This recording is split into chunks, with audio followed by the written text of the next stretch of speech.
तो दोस्तों कैसे हो आप लोग? उम्मीद करता हूँ आप लोग अच्छे होंगे और अपनों का भी ख्याल रख रहे होंगे। फिर से आ गया हूँ आप लोगों के सामने एक कहानी को सुनाने के लिए story by Rahman YouTube channel पर।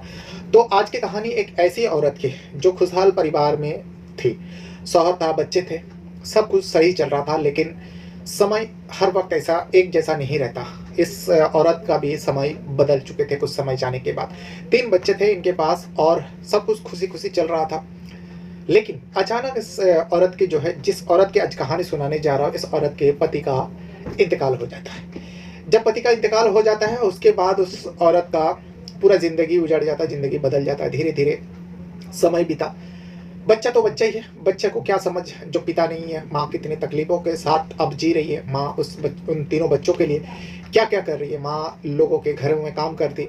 इस औरत का भी बच्चे जो है ज़िद करते हैं, अपनी माँ को कहती जो माँ देखो ना उसने नया कपड़ा लिया, तुम पिछले बार भी नहीं दिया और इस बार हमें ईद में कपड़ा चाहिए। तो माँ बेचैन हो उठती, माँ परेशान हो जाती।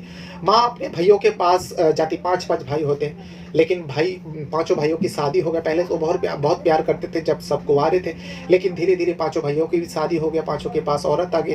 तो उस औरत के आगे इन लोगों का भी नहीं चलता, भाइयों का भी नहीं चलता। तो भाई चाहते हुए भी बहन का मदद नहीं कर पाते अपनी पत्नियों की वजह से। अब वो औरत अपने सास-ससुर के पास जाती है, लेकिन सास-ससुर को लगता था जो इसी औरत के वजह से मेरे बेटे का मौत हुआ, मेरे बेटे का इंतकाल हुआ, इसीलिए इस औरत ये जो औरत है, उन लोगों की आँखों में खटकती थी। वो लोग अनब-शनब बकते थे और अपनी नज़रों के सामने से भगा देते थे। यहाँ तक ये भी कहते, जा दूसरी शादी कर ले, तू किसी मर्द को पकड़ ले और उसी के साथ ज़िंदगी जीने की कोशिश कर, हम लोगों के पास मत आ। तुझे देखता हूँ तो मेरे बेटा याद आता है और हम लोगों का मुँह से, हम लोगों का ज़बान से बद्दुआ निकलती है। ये सारी ताना दिया करते थे, जो भी कहते थे। वो औरत बहुत परेशान थी। फिर उस औरत को पता चला मार्केट में ही एक ऐसी दुकान भी है जो कपड़ा जो है किस्तों में बेचा करते हैं। अब उनके पास जाते हैं, लेकिन आज के दौर में कोई आसानी से वो दुकानदार जो है, इस औरत को देखते ही उसे लुभाने की कोशिश करता है और कहता है, भाभी जी आप परेशान ना हो, आप टेंशन मत लो, आपको कपड़ा मिल जाएगा, आपके लिए भी मिलेगा, आपके बच्चे को लिए मिलेगा। लेकिन औरत कहती नहीं, मेरे लिए नहीं चाहिए, बस मेरा 3 बच्चे हैं, उन लोगों को कपड़ा मिल जाए, लेकिन मैं किस्त जो है, आप किस्तों में कपड़ा देते हो, इसीलिए मैं सुनकर यहाँ पर आई हूँ। लेकिन वो दुकानदार एक शर्त रखता है और कहता है अगर इस शर्त के मुताबिक आप कपड़ा लेना चाहोगे तो आपको मिल जाएगा।